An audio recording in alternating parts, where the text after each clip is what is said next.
going. We are live at the Antec Attack number 19, and Yep. this is round 5, and it is between roxkisLZ, and he's playing against AiCytoplasm. It's a ZvZ. Cytoplasm Yep. is the blue Zerg in the top right, and LZ is the purple Zerg in the lower left. Yep. I'm SC2 England, and my amazing co-caster today is Puri. Say hi, Puri.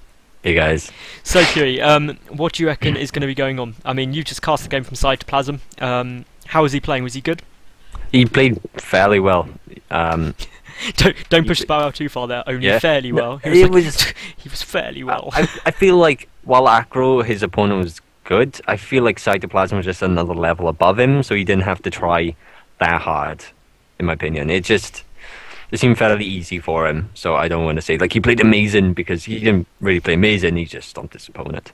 But just so you're aware, you know who LZ is, yes? What it stands for? No, what does LZ stand for? It's Live Zerg. Live Zerg. It's Live Zerg, yes. Live Zerg. I prefer LZ. It rolls off the tongue better. Yeah, oh, definitely. Definitely. So this is I forgot to mention, it's a best of one game. We're still in the group It is. stages, so well, not group stages. It's like the qualifying stages. It's the gridish. Yeah, Yeah. it's a strange bracket. It's pretty much, guys, as soon as one person finishes his game and then another person finishes his game, they just move into the next round and they're just placed into each other. Whereas if you look at Playhem, it goes through a solid bracket all the way to the finals. This isn't like that. It only goes into a bracket with the last 8 players. And Important thing to know, actually, Purely, just going back to the game, is both players went for a 15 hatch. So there's only really 2 options available from a 15 hatch, which is you can, on the one hand, macro up and go into a nice mid game, or you can let your opponent scout you in for a hatchery and then just flood Zerglings. yeah. And I actually kind of expected from a hatch first from both of these guys. They're both kind of macro oriented, and they're probably around the same level. Like, they're both fairly high level Zergs, and they're both European. But of course, I don't know where Live Zerg is from. I think he's Ukrainian or Russian, and Cytoplasm is Swedish. There's some definite very good players out from Ukrainian and Oh yeah, Russia, though. Like, so many. It's pretty I know, sick. right? So, I don't know what it is. There's something in the water out there, obviously. Blatantly. definitely. There's gas coming down for Live Zerg at the moment, actually. So he's going to get speed up quite a lot earlier than Cytoplasm at the moment. But Cytoplasm will have more drones and more minerals. So this is all pretty good. LZ's also running that Overlord in. I mean, what do you reckon it's been going for a while now, what do you reckon the influence of these faster Overlords has been, Puri?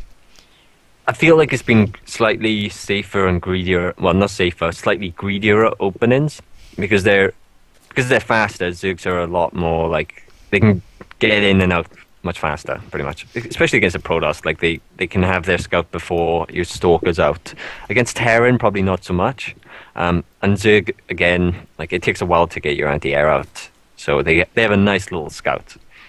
I think it's a nice change. I think they've done it just right. It's especially against Terran, you can get a Overlord in to get a scout off on them before Marine can really take it out.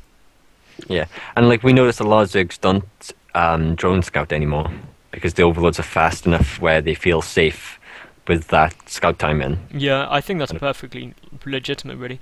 Cytoplasm is getting up 4 queens, which I really like, really like. It's my favourite thing in the world, because you get better creep spread, you've got better defence, everything's awesome, queens don't cost lava, and then you get transfuses as well, and everything's just brilliant. Yeah. So Of course, it is ZvZ, so a lot of creep isn't always the best thing. it's not the best thing, but it's certainly good to join up your bases. Yeah. So Cytoplasm can quickly get up to his 3rd base. It also gives you vision, which is really Yeah, important. that is very true. Because I think that's something that a lot of people kind of like don't take into account with creep. Yeah. Is that it gives you scouting information. That's like much more important than the move speed, in my opinion, because especially against Protoss and Terran, you know when a push is coming, you can adapt for it. I mean, if you spread your creep halfway across the map, you've got an early warning system.